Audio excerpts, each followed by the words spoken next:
Afghanistan is a total and complete disaster.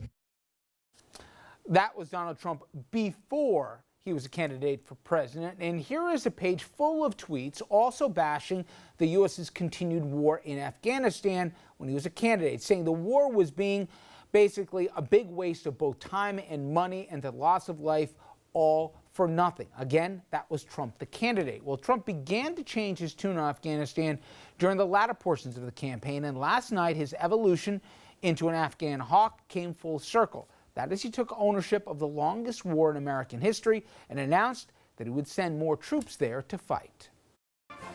With an audience of troops, the commander-in-chief admitted he's changed his mind about Afghanistan. My original instinct was to pull out, but all my life I've heard that decisions are much different when you sit behind the desk in the Oval Office. President Trump says he's following the advice of his national security team, who believe the way to beat the Taliban and ISIS is with more boots on the ground. But during his speech, there was no specific number given. There is a number that I'm authorized to go up to. I'd rather not say a number and then have to change it later on. And the president called for a regional strategy against terrorism that will involve more cooperation from Pakistan and India. Mr. Trump reversing previous calls for a speedy exit. UN Ambassador Nikki Haley says this is a new approach. Pakistan can no longer be a safe haven for terrorism. India needs to step up and do their part. We're going to have our NATO allies very much involved in this, and we're going to push to win. Republicans like Paul Ryan and John McCain, they're praising the president's speech, but one Kentucky Republican congressman, Tom Massey, tweeted, "I had hoped the Afghanistan war would be ending, but now it's inevitable that babies born during the war will be deployed to the war in 2019. But a whole host of questions remain about what the U.S. ought to do with Afghanistan. What is the end game? And also, in President Trump's new Afghan surge, what is winning? Well, last night, our military analyst, Mike Lyons, he was here to talk about the subject. And tonight, we're bringing all civilians. Joining us, Jericho Richardson, former spokesperson for Mayor Bill de Blasio, also U.S. Attorney Preet Bharara, Dominic Carter, political journalist and author, straight back from a trip from the Midwest, Giancarlo Perisutti, former aide to President George H.W. Bush, and Andrew Whitman, our senior political correspondent. I'm conflicted on this, Jericho, in that I get it. I'm glad he's listening to someone. I'm talking about the president. And Andrew and I always have this debate. I'm more hawkish than Andrew. But I didn't hear any details about last night. And maybe that wasn't the proper venue for it. But what does winning look like? Is this going to be kind of like Korea 2.0, where we have a permanent military presence and that's what we should expect just to prevent an all-out civil war? Can we really abandon it? Your sense, you heard last night, what should we be doing there? Well, the president was definitely short on specifics, but I think that was strategic.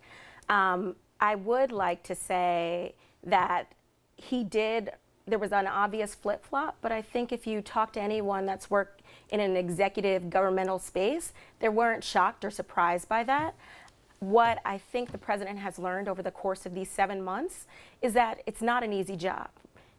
It's something that you have to, one, study carefully, as he said, but I think if you really look at the history, if you look at the prior presidents and how they've tackled the situation, what winning means is not losing.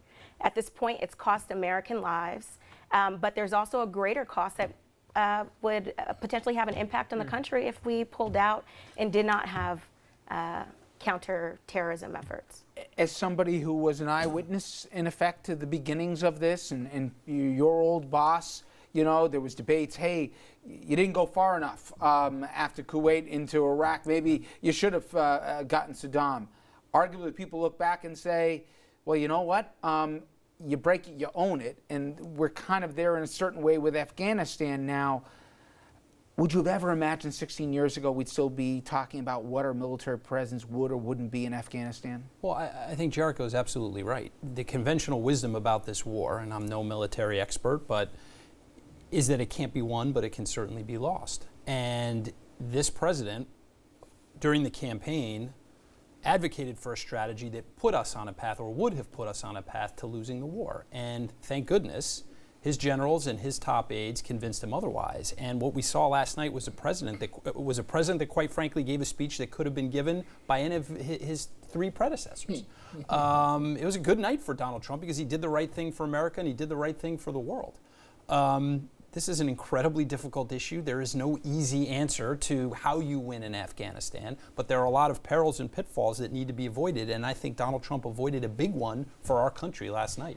You know, Andrew, in the morning we were talking, and while we both feel some of the most sober minds in the administration happen to be former generals, whether it be Kelly as chief of staff and whether it be Mattis at defense, McMaster's, you also said they also bring their own perspectives and they can't shake where they came from.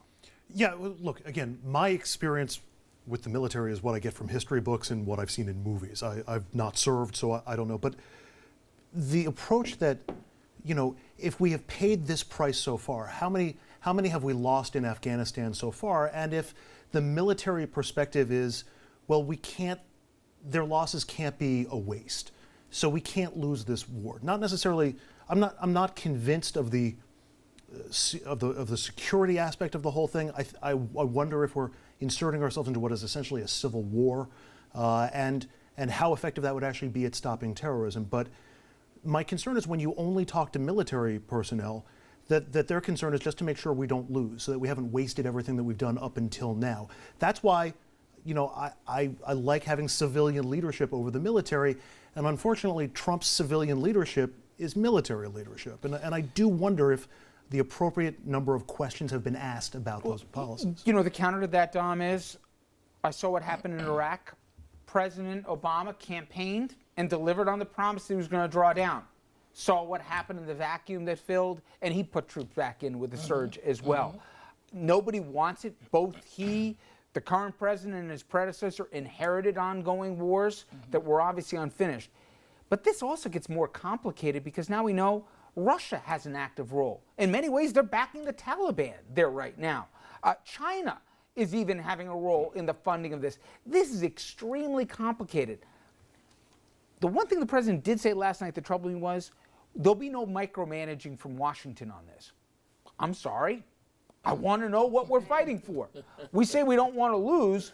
Okay, define losing and winning for me. At least tell me that before we start so I know if we're going in the right direction. What are these 4,000 additional troops going to do?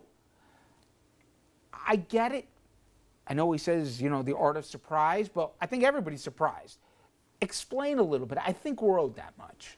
Well, the president, you said the artist of the surprise, and I thought about his book, The Art of the Deal. But anyway, that's just diverting for a second. As you said, Richard, and I think everybody around this table agree with this, and people at home need to understand how extremely complicated the situation is. So if you're sitting at home and you're wondering, why is this so important to the U.S. and why would we risk American lives and why has this been the longest war? It's real simple. It is, besides the other countries that are involved, it's a breeding ground for terrorists. And do you really want them to be able to train there and then bring their war here? And the answer is no. So Trump, as he's done on so many things, and then I'm going to give you the cynical Dominic real quick, as he's done on so many different issues, promised one thing during the campaign, the art of the deal, and then became president, and the reality of the situation slapped them in the face. I contend that all of this is because of Charlottesville, and he wanted to look presidential last night by having the entire team there, military operation, looking presidential to keep the Charlottesville issue and Russia off of page one of the newspaper. Even if that's right, That's not being cynical, that's just being informed. Right, but also, he did inject Pakistan and India, which I was a little surprised he went there. Maybe it was a throwaway line, but nonetheless, we're talking about nuclear-capable countries here, both assigning blame and responsibility, Giancarlo. Is this part of a strategy? Is this a one-off? You know, he campaigned that we didn't have a job. We didn't have a role outside of, you know, the contiguous U.S. You know, I think he'd be willing to chop off Alaska and Hawaii and let him go on their own if it was up to him. Now, all of a sudden, we have a global responsibility. Presidents are famous for getting religion when they come into office. I think back to 1992 in the campaign and Bill Clinton's accusation that George Bush coddled the butchers of Beijing and then came in and had one of the friendlier China policies that we've had. I mean, this happens, and it happens on both sides of the aisle. And frankly, I would much rather a president, in the case of foreign policy, do the right thing for the United States of America than fulfill a campaign promise. The stakes are just too high to do things otherwise. Last word, Andrew. My concern, we're past the point where it's a quagmire, and it seems to me there's only two ways that we can stop it from being a haven for terrorists. One is to take over the country and keep our presence there forever. The second is to install a strongman, which didn't really work for us in Iran, which we put a strongman in place in Iran, and we've been paying the price for that for the last 30 years. Or the third is what Biden talked about in Iraq a long time ago: divvy up the country. I don't even know if you're talking about warlords. Yeah. I don't know if that would work.